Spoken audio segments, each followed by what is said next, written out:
yaa xayra dayfin ataa bil bisri wal madadi. asalaamaaleykum wa rahmatullah.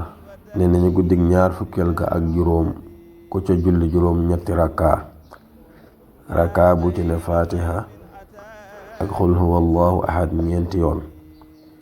ku ko def bala moo jóge fa mu ko doon jullee des na ko jéggal bàkkaaram yépp te yàlla du ko mbugal mukk. kon loolu mooy naafilek tey gi.